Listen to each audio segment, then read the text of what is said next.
Hello everyone, मैं शमशेर आपके अपने YouTube channel Solanki online classes में एक बार फिर हार्दिक स्वागत करता हूं। जैसा कि दोस्तों, हमने शुरुआत की है एक महत्वपूर्ण प्रश्नोत्तरी की सीटेट के एग्ज़ाम से संबंधित। जिस क्रम में आगे बढ़ते हुए आज मैं आपके समक्ष उपस्थित हुआ हूं कुछ महत्वपूर्ण प्रश्नों को लेकर, जिसमें हमने गत वर्ष के प्रश्नों को व उससे संभावित जो बनने वाले प्रश्न हैं उनको शामिल किया है। तो चलिए आज शुरुआत करते हैं इस महत्वपूर्ण प्रश्नोत्तरी की। जो भी चैनल पर नए हैं मेरे मित्र, उन चैनल को लाइक कीजिए, सब्सक्राइब कीजिए, जिससे कि सभी मित्रों को इसका लाभ मिल सके। तो चलिए समय व्यर्थ ना करते हुए हम आज शुरुआत करते हैं उन महत्वपूर्ण प्रश्नोत्तरी की, जिसमें हमारे लिए पहला प्रश्न जो दिया है, पहला प्रश्न है हमारा। प्रथम प्रश्न ये कह रहा है कि अपने विद्यार्थियों को समझने के लिए एक शिक्षक में अधिक अच्छी जानकारी होनी चाहिए। बड़ा ध्यान से समझना, ये सारे प्रश्न सीटेट में ज़्यादातर पूछे गए हैं व उससे जो संबंधित प्रश्न थे उनको अपने बना के इसमें रखा है। पहला प्रश्न ये कह रहा है कि अपने विद्यार्थी को समझने के लिए एक शिक्षक में अच्छी जानकारी होनी चाहिए। पहले तो प्रश्न का अर्थ समझो। इनका कहने का अर्थ ये है कि एक शिक्षक के अंदर ऐसी कौन सी अच्छी जानकारी हो जिससे वह अपने अपने जो विद्यार्थी है उसको अच्छे से समझ पाए या उसको समझ सके। ऑप्शन ए क्या कह रहा है? ऑप्शन ए कह रहा है हमारा बाल मनोविज्ञान की। क्या उसको बाल मनोविज्ञान की जानकारी होनी जरूरी है? ऑप्शन बी कह रहा है हमारा, ऑप्शन बी हमारा ये कह रहा है कि बच्चों को समझने की प्रवृत्ति। ऑप्शन सी कह रहा है विषय वस्तु के प्रति विद्यार्थियों के मत की मतलब विचार की। या ऑप्शन डी हमारा कह रहा है उपरोक्त सभी। अब देखिए, देखो बच्चों को समझने के लिए जरूरी होता है हमारा क्या भाई, एक शिक्षक के लिए कि उसमें बाल मनोविज्ञान भी आता हो, बाल मनोविज्ञान भी आता हो। मतलब ऑप्शन हमारा ए भी सही है।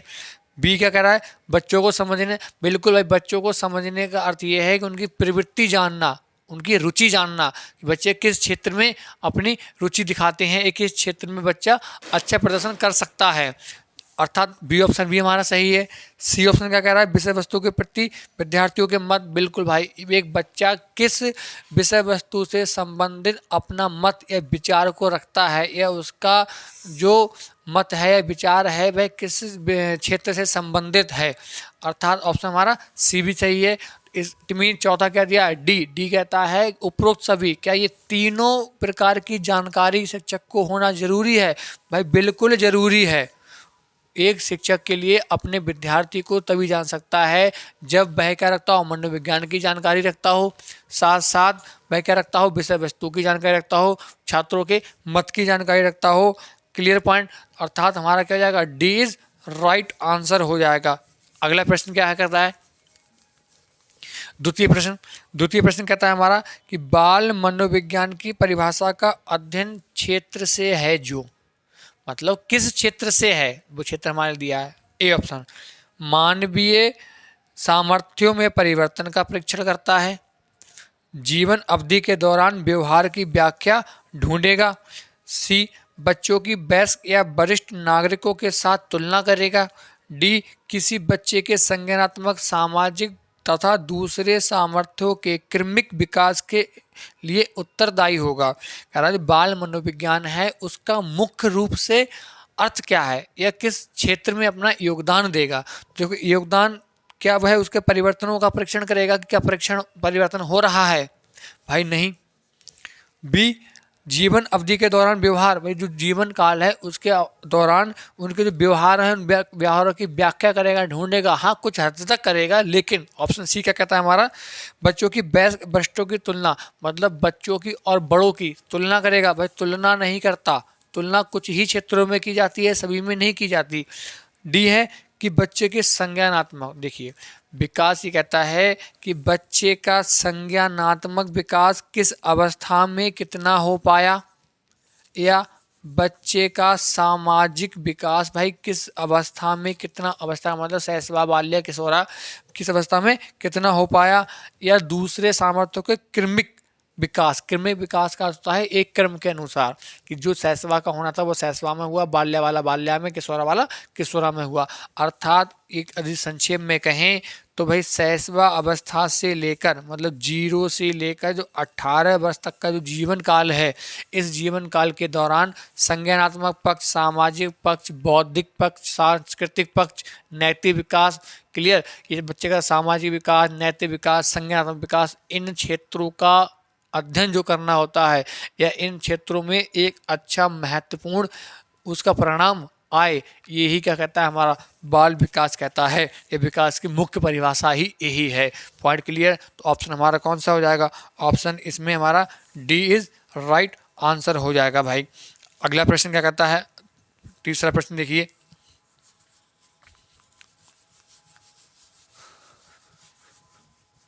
तीसरा प्रश्न हमारे समक्ष दिया हुआ है। तीसरा प्रश्न कह रहा है भाई, कह रहा है बाल विकास में प्रक्रिया पर बल देते हैं। दूसरा, वातावरण और अनुभव की भूमिका पर बल दिया जाता है या बल है। सी, गर्भावस्था से किशोरावस्था तक का अध्ययन होता है। डी, उपरोक्त सभी या आपका अन्य विकल्प देखते हैं। प्रक्रिया, सिर्फ प्रक्रिया पर बल नहीं देते, बच्चे के अन्य क्षेत्रों को की क्या कहता है हम अध्ययन करते हैं, या ऐसा कह सकते हैं प्रक्रिया का बल, वातावरण एवं अनुभव की भूमिका, इन सब का अध्ययन हम कर लेते हैं किसके अंदर?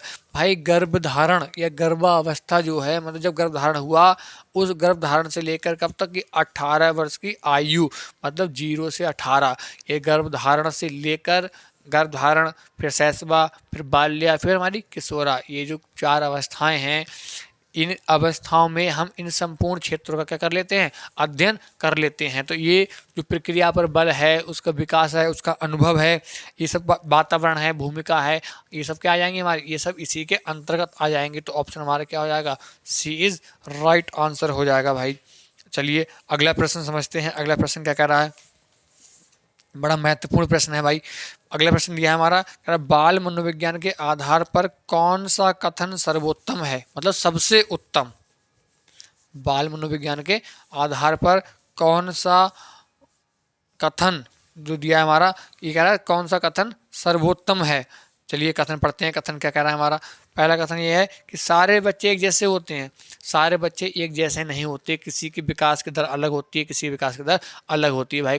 कुछ कम समय में अधिक विकास कर लेता है, कुछ अधिक समय में भी बराबर विकास नहीं कर पाता। तो ये ऑप्शन हमारा क्या हो जाएगा भाई? गलत हो जाएगा। बी कहता है प्रत्येक बच्चा विशिष्ट होता है। बिल्कुल सही बात है। प्रत्येक बच्चा क्या होता है भाई? विशिष्ट। विशिष्ट का अर्थ होता है अलग या कोई एक व्यक्ति जैसे कह सकते हैं क्या कि भाई प्रत्येक बच्चा क्या होता है? अपने आप में अलग होता है। प्रत्येक बच्चे के अंदर कोई ना कोई एक गुण ऐसा होता है जो क्या होता है? अन्यों में नहीं होता है, अन्य बच्चों की तुलना में उसके अंदर अधिक होता है हमारा। तो ऑप्शन हमारा बी क्या हो जाएगा? Right answer. चलिए अगला भी देख लेते हैं। कुछ बच्चे विशिष्ट होते हैं, कुछ होते हैं लेकिन प्रत्येक अपने आप में अलग होता है, अपने आप में विशिष्ट होता है हमारा। कुछ क्या है? कुछ बच्चे एक जैसे होते हैं भाई, बिल्कुल नहीं होते। कुछ गुण एक जैसे होते हैं लेकिन पूर्णतः बच्चा एक जैसा नहीं होता। तो सी और डी हमारे क्या हो जाएंगे? रॉन्ग। राइट आंसर कौन सा हो जाएगा हमारा? राइट विकल्प जो होगा हमारा ऑप्शन हो जाएगा हमारा बी। क्लियर पॉइंट आपके लिए। अगला प्रश्न है क्या कहता है? पांचवा प्रश्न कहता है प्राथमिक शिक्षक के लिए बाल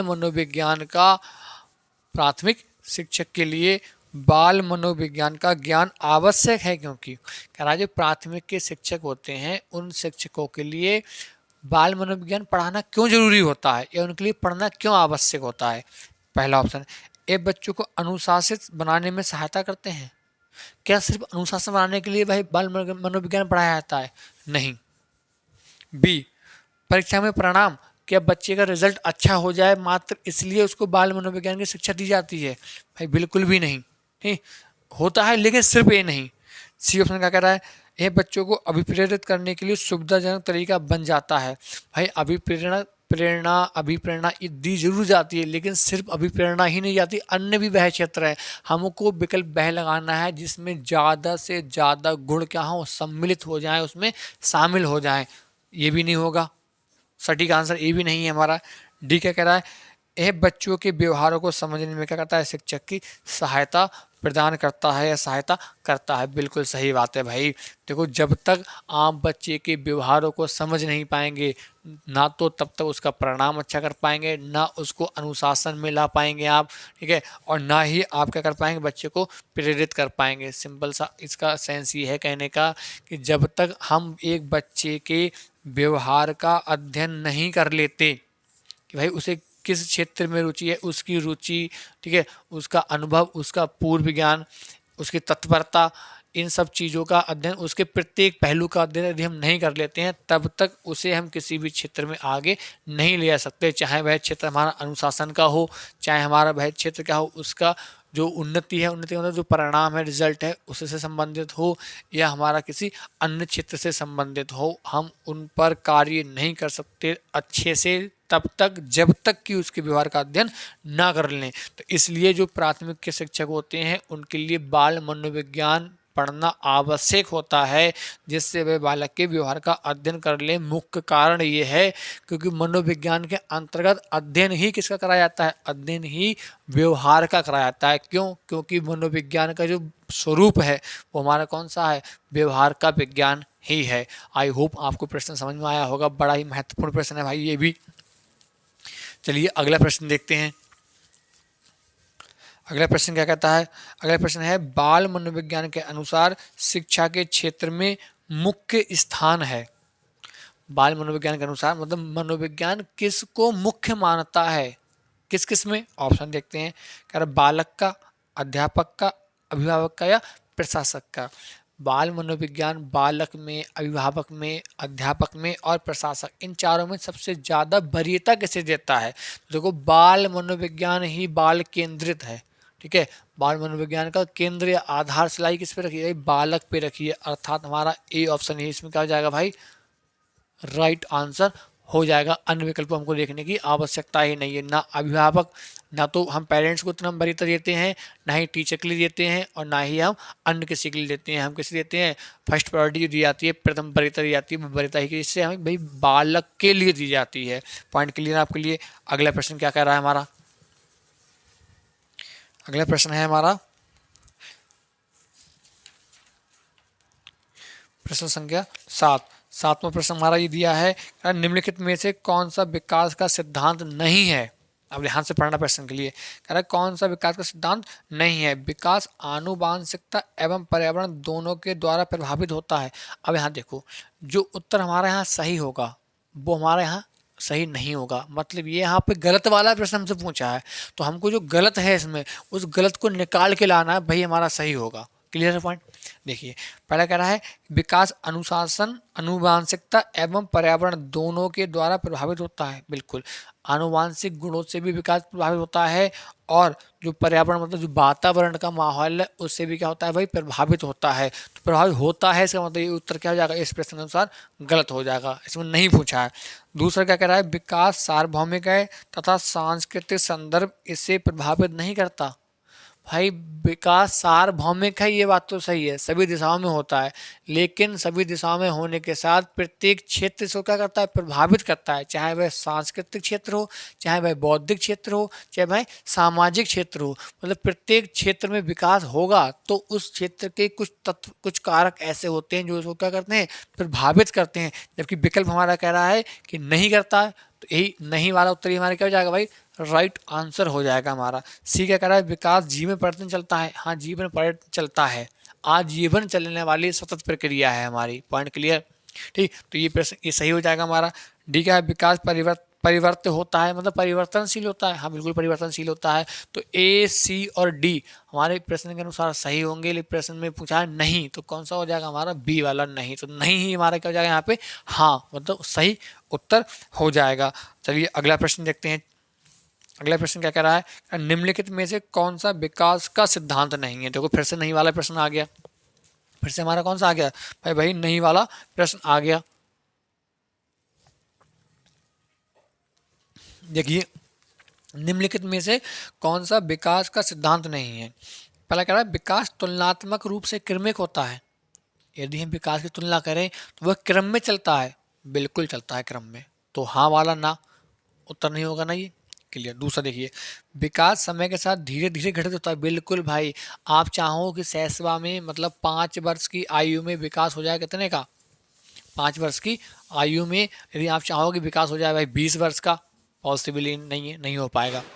सी, विकास की सटीक गति एवं प्रकृति जन्म के साथ ही निर्धारित हो जाती। बिल्कुल नहीं होती भाई, जन्म के अनुसार नहीं होती, सिर्फ वंशानुगत नहीं होती, ये निर्भर किस पे करती है, उसके वातावरण पर भी निर्भर करती है। तो ऐसा नहीं है कि बच्चे का जब भाई जन्म हुआ कि भाई वो जन्म होते ही उसकी गति निर्धारित हो जाए कि ये इस गति से इसका विकास होगा, नहीं होगा ना। क्यों? क्योंकि यदि उसको वातावरण नहीं मिला, मतलब वातावरण यदि उसके अनुकूल नहीं हुआ, तो विकास की गति क्या हो जाएगी, अवरुद्ध, मतलब उसमें रुकावट उत्पन्न होगी, रुकावट उत्पन्न होगी। यदि मिला तो गति चलती रहेगी। अर्थात ये कि जन्म के समय ही निर्धारित नहीं होती, और इसमें नहीं पूछा है, तो ये हमारा क्या हो जाएगा, राइट आंसर हो जाएगा। अगला क्या कह रहा है, व्यक्ति, चौथा विकल्प है हमारा, व्यक्ति अलग अलग गति से विकास करते हैं। भाई बिल्कुल जरूरी नहीं है, तो क्रम एक ही होता है, शैशव फिर बाल्य फिर किशोरा, लेकिन ये जरूरी नहीं है कि भाई एक 10 वर्ष के दो बच्चे हैं, 10-10 वर्ष के, तो दोनों बच्चों का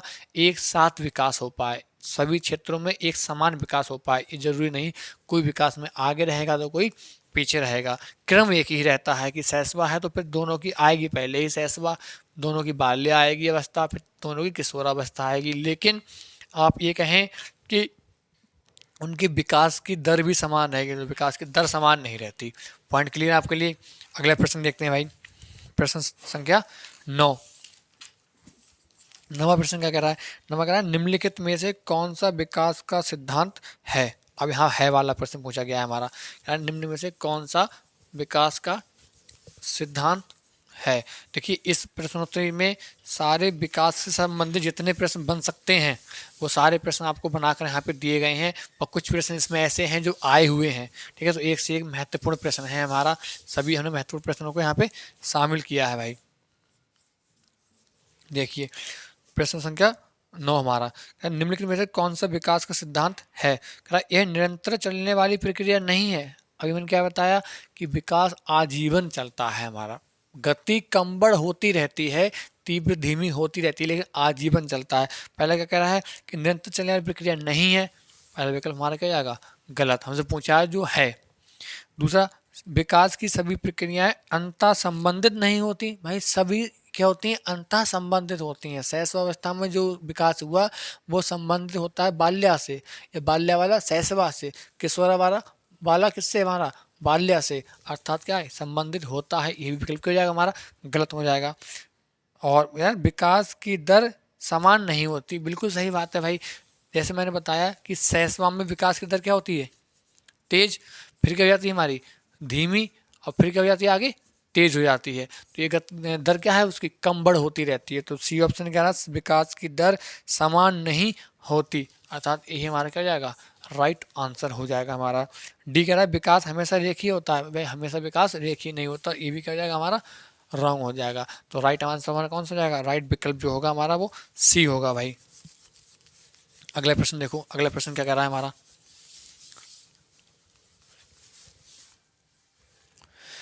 अगला प्रश्न दिया है हमारे समक्ष,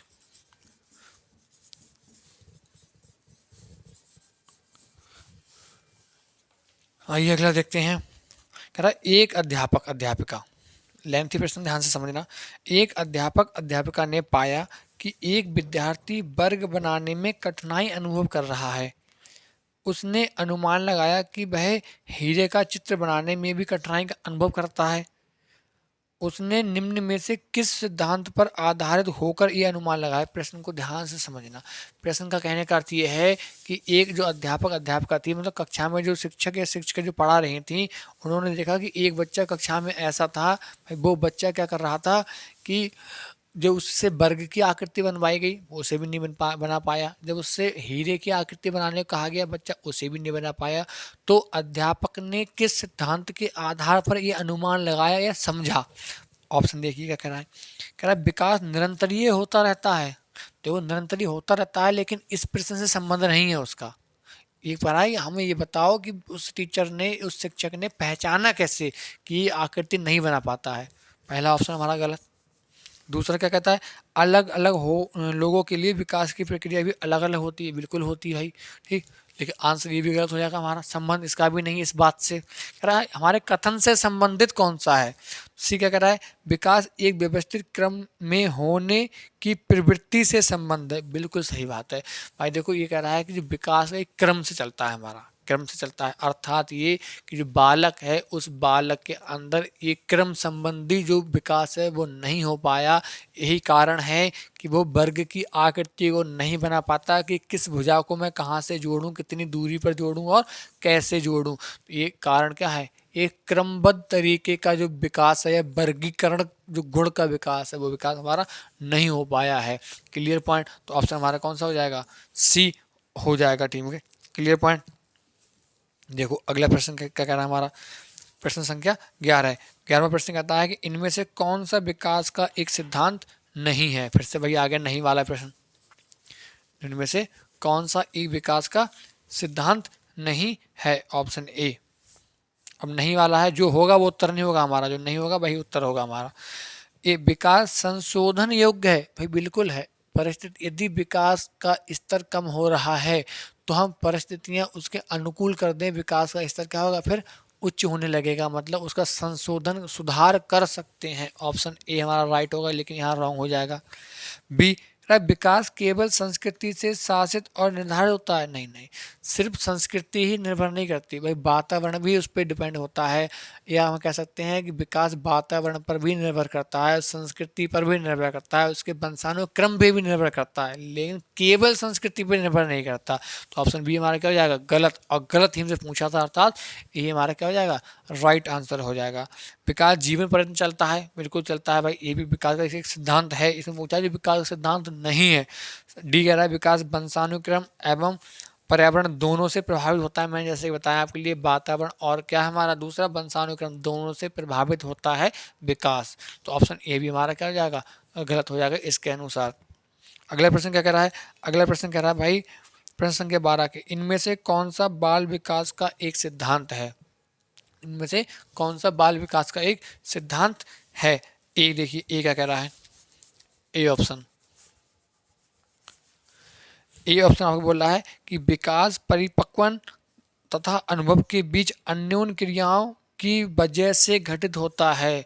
बी, अनुभव विकास का एकमात्र, देखो एकमात्र केवल वाले विकल्प कभी सही नहीं होते, वो तब होते हैं जब नहीं पूछा जाता है हमारा।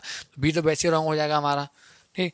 सी कह रहा है विकास प्रबलन तथा दंड के द्वारा, वही देखो दंड संबंधी मैंने बताया कि नकारात्मक शब्द तो कभी बच्चे के पक्ष में आता ही नहीं है, तो ऑप्शन सी भी हमारा गलत हो जाएगा। डी, विकास प्रत्येक बच्चे की गति का सही ढंग से अनुमान लगा सकता है। विकास प्रत्येक बच्चे की गति का सही ढंग से अनुमान लगा सकता है। हाँ कुछ हद तक अनुमान लग सकता है, लेकिन ये देखते हैं विकास परिपक्वन, ये कह रहा है जैसे जैसे आयु बढ़ती है और जैसे जैसे अनुभव बढ़ता है, तो अनुभव बढ़ने से आयु बढ़ने से इन दोनों की जो प्रक्रियाएं हैं, इन दोनों की जो प्रक्रियाएं हैं इससे घटित होता है कौन, हमारा विकास। मतलब जैसे जैसे जिस क्षेत्र में हमारे लिए अनुभव होता रहता है उस क्षेत्र में हम क्या करते हैं, अधिक विकास करते जाते हैं, विकसित होते जाते हैं। तो ऑप्शन हमारा कौन सा, ए इज राइट आंसर हो जाएगा भाई। चलिए अगला प्रश्न देखते हैं। अगला प्रश्न क्या कर रहा है हमारा, अगला कह रहा है निम्नलिखित में से कौन सा बाल विकास का एक सिद्धांत नहीं है। ये नहीं और हाँ वाले प्रश्न बहुत आते हैं भाई विकास संबंधी। अगला प्रश्न देखिए, निम्नलिखित में से कौन सा बाल विकास का एक सिद्धांत नहीं है। सभी विकास एक क्रम का पालन करते हैं, बिल्कुल करते हैं। देखो पहले सहसवा तो सबकी सहसवा आएगी, ठीक है। मैं बच्चा चाहे भारत में जन्म ले, अमेरिका में जन्म ले या किसी अन्य देश में जन्म ले, पहला ऑप्शन हमारा क्या हो जाएगा, सही। इसमें पूछा है नहीं वाला, यहाँ नहीं लगेगा हमारा। दूसरा, विकास के सभी क्षेत्र महत्वपूर्ण है, बिल्कुल प्रत्येक क्षेत्र, चाहे वह संज्ञानात्मक हो, सामाजिक हो, चाहे वह हमारा कौन सा हो, नैतिक हो, हमारे तीनों के तीनों क्षेत्र या अन्य जो क्षेत्र हैं, बौद्धिक हो, सांस्कृतिक हो, सभी क्षेत्र क्या होते हैं उसके लिए महत्वपूर्ण होते हैं। तो ये होते हैं, इसलिए यहाँ पे क्या पूछा, नहीं वाला ऑप्शन क्या जाएंगे, रॉन्ग हो जाएंगे दोनों।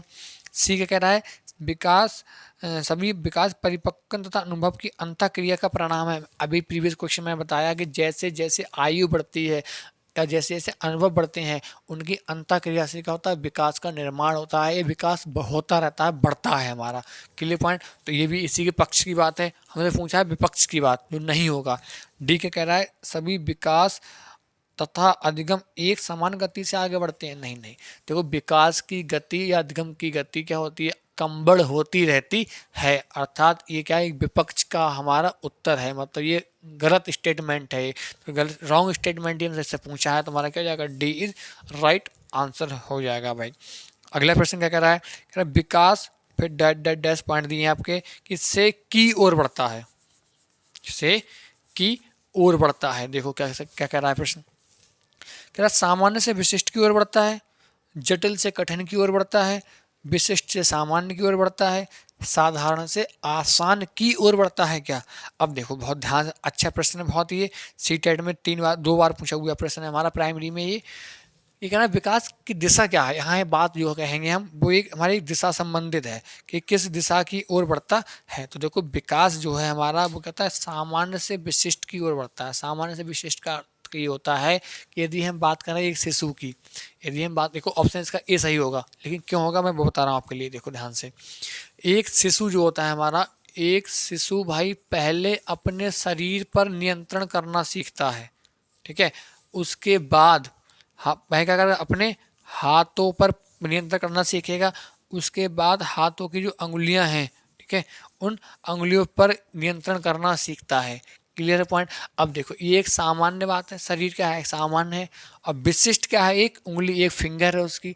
अर्थात जो विकास है वो विकास बच्चे का सामान्य से किधर की ओर बढ़ता है, विशिष्ट की ओर बढ़ता है, विशिष्ट की ओर होता है। ऑप्शन हमारा कौन सा हो जाएगा भाई, ए सही हो जाएगा। देखो बच्चा पहले हाथ पे कंट्रोल करना सीखता है, उसके बाद फिंगर्स पे कंट्रोल करना सीखता है, फिर जाकर एक फिंगर प्रॉपरली काम कर पाती है उसकी। ये पहले पूरे शरीर पे नियंत्रण करना सीखता है। तो ये सामान्य से किधर बढ़ता है हमारा, विशिष्ट की ओर बढ़ता है। तो ऑप्शन हमारा कौन सा, ऑप्शन भाई हमारा इसमें हो जाएगा ए इज राइट आंसर। अगला प्रश्न क्या कह रहा है, अगला कह रहा है कि विकास के बारे में निम्नलिखित में से कौन सा एक कथन है, मतलब जो उसके पक्ष में है वह पूछा है हमारा। तो अगर विकासात्मक परिवर्तन एक सीधी रेखा में आगे जाते हैं, जो विकासात्मक जो परिवर्तन है वो परिवर्तन हमारे क्या है, कह रहा एक सीधी दिशा में आगे जाते हैं। दूसरा, विकास जन्म से किशोरा तक आगे की ओर बढ़ता है और फिर पीछे की ओर बढ़ता है। देखो विकास जिस क्रम में हो गया कभी वापस नहीं लौटता। बी तुम्हारा यहीं गलत हो जाएगा, ठीक। ये क्या कर रहा है, विकासात्मक परिवर्तन एक सीधी रेखा में नहीं चलता भाई, गति कम बढ़ होती रहती है उसकी। ये भी गलत हो जाएगा हमारा। सी, विकास भिन्न व्यक्तियों में भिन्न गति से, बिल्कुल भाई जरूरी नहीं है कि एक ही माता पिता के यदि 2 बच्चे हैं तो दोनों की गति समान रहे। दोनों गति क्या है, भले ही वो ट्विंस क्यों ना हो, भले ही वो जुड़वा क्यों ना हो, लेकिन गति कैसी रहेगी उनकी, असमान रहेगी। अर्थात सी ऑप्शन क्या हो जाएगा हमारा, राइट हो जाएगा। डी ऑप्शन भी देख लेते हैं, विकास जन्म से किशोरा तक बहुत तीव्र गति से होता है, उसके बाद रुक जाता है। देखो विकास मतलब विकास निरंतर चलने वाली प्रक्रिया है, गति कम होगी अधिक होगी, कम होगी अधिक होगी, रुकती कभी नहीं है। तो ऑप्शन क्या हो जाएगा हमारा, डी भी गलत हो जाएगा। तो ऑप्शन हमारा कौन सा, सी इज राइट आंसर हो जाएगा। अगला प्रश्न क्या कहता है, अगला प्रश्न कहता है विकास का सरापदाभिमुख दिशा सिद्धांत व्याख्या करता है कि विकास इस प्रकार आगे बढ़ता है, इस प्रकार आगे बढ़ता है। ए ऑप्शन क्या कह रहा है, सामान्य से विशिष्ट की ओर। देखो जहां सिरापदाभिमुख, ठीक है, मतलब सिर से पैर की ओर। अब देखो विकल्प क्या कह रहा है, सामान्य से विशिष्ट कार्य की ओर, भिन्न से एकीकृत कार्य की ओर, सिर से पैर की ओर। इसके नाम में ही इसका विकल्प छुपा हुआ है हमारा, इसके प्रश्न में ही इसका क्या है, एक उत्तर छुपा है कि विकास जो है हमारा कैसे होता है, सिर से पैर की ओर होता है। देखो पहले सिर का विकास होता है, फिर धड़ का विकास होता है हमारे, फिर नीचे अन्य अंगों का विकास होता है। ऑप्शन हमारा कौन सा हो जाएगा भाई, सी इज राइट आंसर। महत्वपूर्ण प्रश्न है ये, 2 बार आया है हमारा, 18 सितंबर 2016 में आया हुआ है, प्राइमरी का प्रश्न है ये सीटेट का, ठीक। अगला प्रश्न देखते हैं, अगला के प्रश्न क्या कहता है। अगला प्रश्न हमारा बोल रहा है कि व्यक्तिक शिक्षार्थी एक दूसरे से में भिन्न होते हैं। अब व्यक्तिक का मैं समझते हो, व्यक्तिक विभिन्नता जो चैप्टर है उस चैप्टर से संबंधित प्रश्न है ये हमारा। ये व्यक्तिक विद्यार्थी शिक्षार्थी एक दूसरे से किस क्षेत्र में अलग होते हैं। पहला, विकास क्रम में अलग होते हैं। दूसरा, विकास की सामान्य क्षमता में भिन्न होते हैं। बुद्धि एवं विकास के सिद्धांतों में देखो सिद्धांत सभी पे लागू होते हैं, एक ही क्रम में लागू होते हैं हमारा, तो सी तो कट हो जाएगा हमारा वैसे ही। ठीक, बी क्या है, विकास की सामान्य क्षमता भी कट हो जाएगा हमारा। ये क्या करा है, विकास क्रम में बिल्कुल भी नहीं, बच्चा किसी भी क्षेत्र का हो कैसा भी हो, लेकिन क्रम हमारा एक ही चलेगा, पहले सबकी शैशव आएगी, फिर बाल्य आएगी, फिर किशोरावस्था आएगी, तो ये भी हमारा कट हो जाएगा। अलग इसमें विकास की दर, भाई देखो दर किसी की अधिक होगी, किसी की हमारी क्या होगी, कम होगी, अर्थात ऑप्शन हमारा कौन सा, डी इज राइट आंसर हो जाएगा। Clear point. अगला प्रश्न देखो, अगला प्रश्न क्या कहता है, मानव विकास कुछ विशेष सिद्धांतों पर आधारित है, निम्नलिखित में से कौन सा मानव विकास का सिद्धांत नहीं है। फिर से वही नहीं वाले प्रश्न आ गया, प्रश्न को समझिए एक बार फिर। कह रहा है जो मानव का विकास है वो कुछ सिद्धांतों पर निर्भर होता है या उस पर आधारित होता है, कौन सा विकास का सिद्धांत उसमें नहीं है शामिल। ठीक, अब देखो कह रहा सामान्य से विशिष्ट, अभी पिछले प्रश्नों में बताया मैंने कि बच्चा पहले अपने धड़ पे कंट्रोल करना सीखता है, उसके बाद क्या करता है विशिष्ट किसी एक अंग पे प्रॉपर तरीके से कंट्रोल करना कर पाता है हमारा। तो ये ऑप्शन हमारा इसमें नहीं पूछा है ना, ये तो सही होगा, तो सही वाला क्या हो जाएगा, यहाँ पे गलत हो जाएगा। बी कह रहा है प्रतिवर्ती, प्रतिवर्ती मतलब परावर्ती।